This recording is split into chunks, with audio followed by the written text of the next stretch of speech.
What's up, class? Evans here. Today is some notes. We're going to talk about engineering ethics for the most part. This is the PowerPoint. So, global human and ethical impacts. I kind of wish that we could have a discussion about it. It's an interesting topic, and in many ways, it's a political topic. Just looking at these pictures here, what are some of the thoughts that come to your head? Maybe you think of pollution. Maybe you're thinking of humans are destroying the world. Maybe you're thinking we should recycle. Maybe you're thinking we should reuse things and not use so many plastics. Maybe you think of acid rain and landfills. Many of those would be right on the money.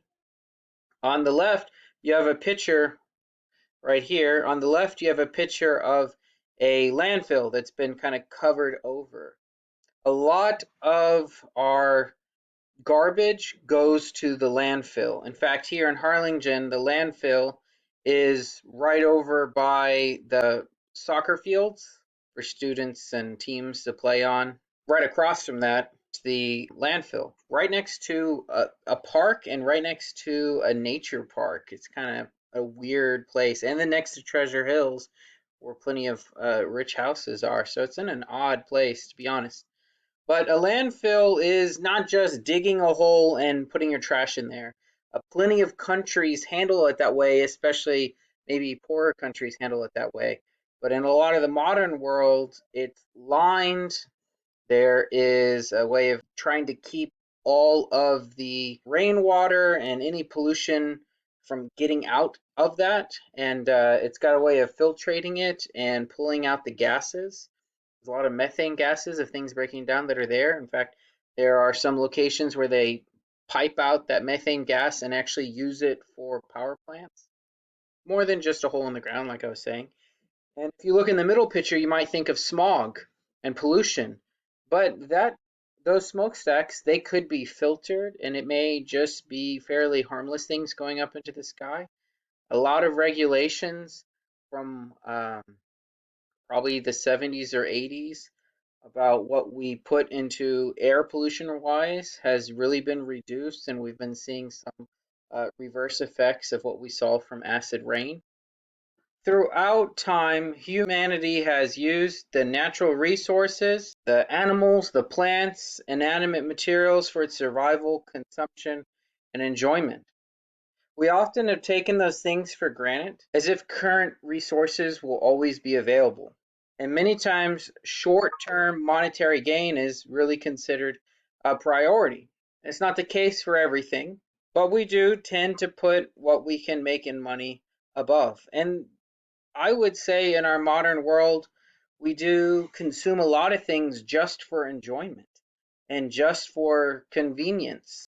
We have a lot of things that have become disposable. There's probably a lot more waste that if we stopped and thought about our lives that we could and be better stewards with what we have on the world. Another question to bring up, and this is a question I think a lot of people wonder. Our population, it's really growing at an exponential rate. We have, I want to say, close to 7 to 8 billion people here on Earth, somewhere in that range. I think 150 years ago, there was maybe close to a billion. It's grown really fast recently.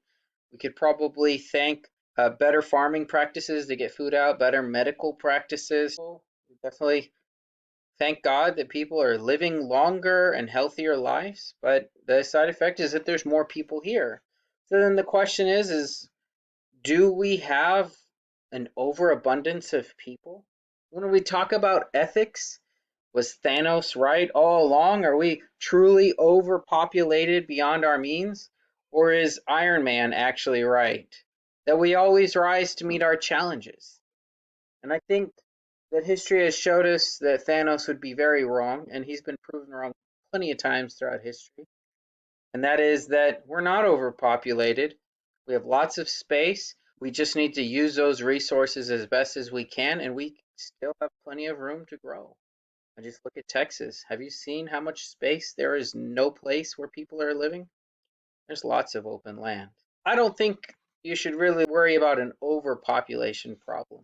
And when I talk about ethics, I mean, think about some of the things that people are saying nowadays.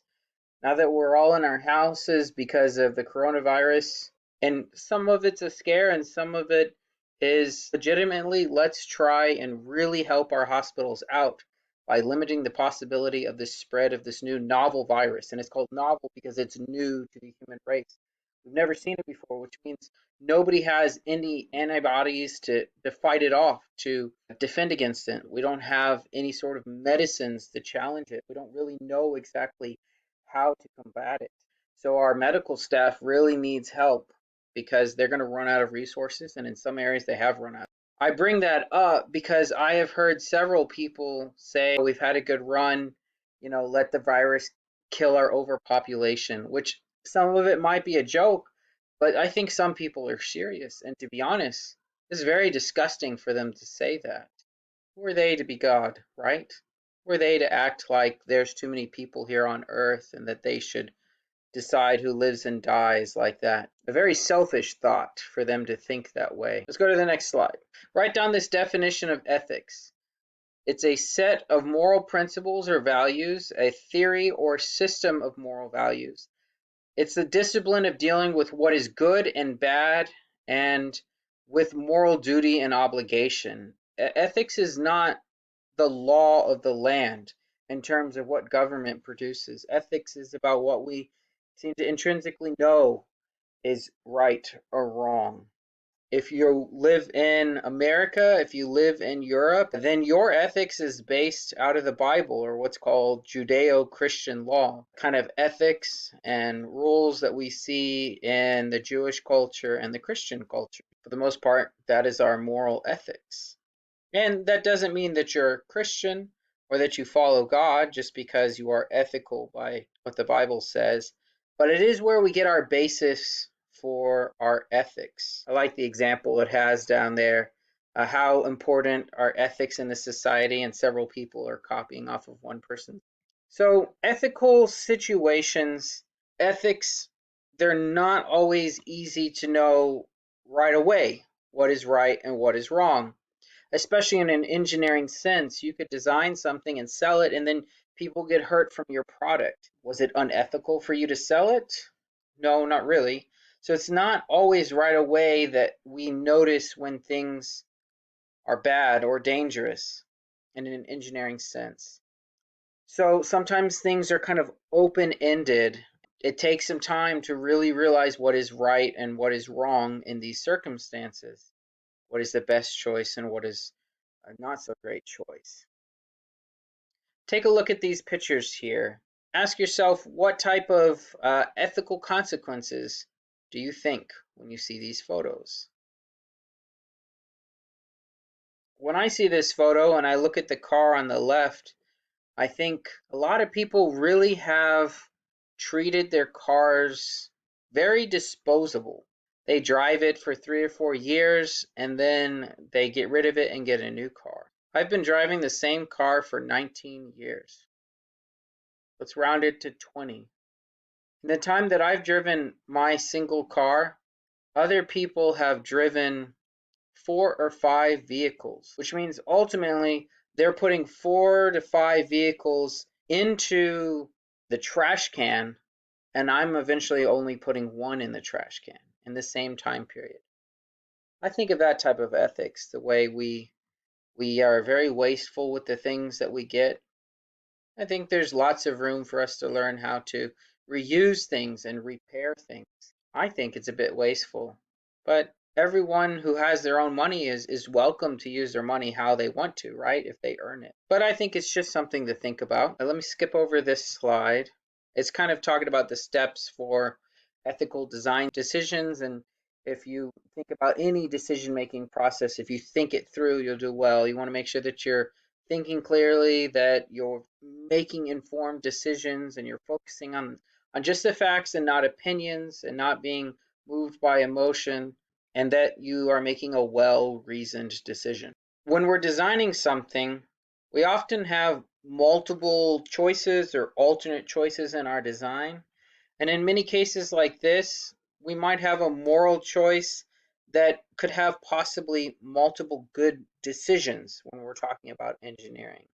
Not talking about things that are cut and dry, moral, that is bad and that is wrong, obviously. What I'm talking about is making decisions in order to design something. There might be multiple choices before us that are all moral. Let me talk about some of the agencies that are involved protecting the environment and protecting you. So here's the first one, EPA. It is the Environmental Protection Agency. It is a federal agency, which means it covers the entire US. A lot of states have their own version of an environmental protection agency. Texas is called TCEQ, Texas Commission on Environmental Quality. I've worked with some of their rules. I've worked with some of the EPA rules. I've worked with rules in the county whenever I was designing stuff with civil engineering. But this organization's mission is to protect the human health and protect the environment. EPA works to develop and enforce regulations that implement environmental laws enacted by Congress. If you're liberal or conservative, you might be for or against EPA. I'm sure EPA has done plenty of good things to our environment, but EPA has also been a part of crippling many industries, such as the steel industry. The EPA has really destroyed steel and coal mining in the United States and kind of pushed it out of the United States into other countries. That's just kind of getting someone else to do your dirty work, which is kind of a little bit off. Just because you're not doing it in your country anymore doesn't mean it's still not affecting the earth. But a lot of those towns that are built up around coal mining and iron mining have been greatly damaged because they've lost like a key component to their industry, meaning a key component to where people got jobs. So there are good things and bad things because the EPA has definitely done a lot to protect our waterways and our cleaner air and our earth. So there's always positive and negatives, and with government there's always a lot of bureaucracy. So in some ways it's been good, in some ways it's been bad, and I don't think I can give you too many details beyond what I just said. But that's the Environmental Protection Agency. In a perfect world, it's to really protect us from the environment, because what you might use on the environment today, a citizen of the United States will be using again 100 years, 200 years from now, if this country sustains that long. So it's not really your country as much as it is the people's country, and so you want to protect our natural resources and not over destroy things. You want to make them sustainable. Another really good organization is called OSHA. It's called the Occupational Safety and Health Administration. OSHA's mission is to ensure the safety and health of America's workers by setting and enforcing standards, providing training, outreach, and education, establishing partnerships, and encouraging continual improvement in the workplace safety and health. If we narrow it down to another short sentence, it is that OSHA is a mediator that protects the employee from the employer, protects the employee from being overworked, protects the employee from not being given a lunch break or not being given breaks in between times, enforces and sets up regulations for safety equipment. I mean, if we think about COVID-19, the coronavirus, and all the people that are working in hospitals, they need to have their PPE. PPE stands for personal protective equipment. Now, in a time like this where it's running short, everybody's real desperate to get something. But by law, the hospital, the organization is supposed to be providing the protective equipment for their people, their workers, and protective equipment for their patients. Because part of the reason for the face mask and the shield is to prevent the person from getting it, but if they got sick, to prevent it from giving it to someone else. And so OSHA is involved in protecting that main relationship. When you, let's say you get a job and you're working for a company that makes some plastics and they mix some dangerous chemicals, you need to be protected from those chemicals. Like for instance, polycarbonate. Polycarbonate is a clear plastic. It's sometimes used as like a fake glass. It's used on CDs and DVDs, that clear stuff on the CD and DVD. Glasses, that should be polycarbonate lenses. Bulletproof glass is a thick polycarbonate. Polycarbonate is a mixture of two main chemicals. I think it's phosphorus something, which is basically a war crime gas, or better known as mustard gas, and another chemical called BPA, which is often believed to be carcinogenic and is not allowed to be put in baby bottles and a couple of other things. You mix these two chemicals together and you get polycarbonate, which can be used to give people better vision, which can be used to protect someone from a bullet, which is on every single one of our DVDs. It's pretty inert and harmless, and in fact, it's a safety material when it's mixed, but separate, it is extremely dangerous to people. You would die if you inhaled mustard gas. It would destroy your lungs. You would need to be protected from that. And so OSHA is involved in protecting employees from their employers, making sure that there are regulations for protecting them so that your employer is there to get your job done, to get paid for it, not to be risking your health. So it's also to establish and maintain a safe workplace, as I mentioned before, safe work environments. We think about how things were built in the past. It was not uncommon to be just fine if people were dying as they were working in your mines and digging ditches and working in factories. It wasn't a big deal if people were harmed. Nowadays, it is a very big deal, and it is the employee's job to really make sure that the person that works for them, or the employer's job to make sure that the person who works for them is being kept safe. That will be the end of my slide. Next week, you should get another video from me, and you'll have an assignment that you'll be kind of writing a short essay. But I wanted to stop this here. Usually I have a much longer PowerPoint, but I split it in half at a very natural point to split it in half. And I did want to say just one really quick announcement. I really hope that you guys are safe and doing well. Me and my family were safe and we're doing well. I pray that you are healthy, and I really hope that we'll get to see each other again in person in my classroom. But if not, know that I do care for you, and I really hope that you can start your sophomore year in a building. It's also going to be my son's first year going to elementary school, and I hope he can start pre-K by going to a classroom instead of meeting his first teacher by computer. I wish you the best of luck. Stay hunkered down, stay safe. Eventually, this will all calm down, and we may not get back to life as we knew it, because certainly things will change, but I think things will change for the better, and we'll have better health practices to do, and stay connected to your friends. If you haven't talked to your friends in a while, send them a message. Tell them hello. Ask how they're doing. It doesn't have to be complicated to keep up with someone. Just make sure that they're okay. I wish you the best of luck. Goodbye.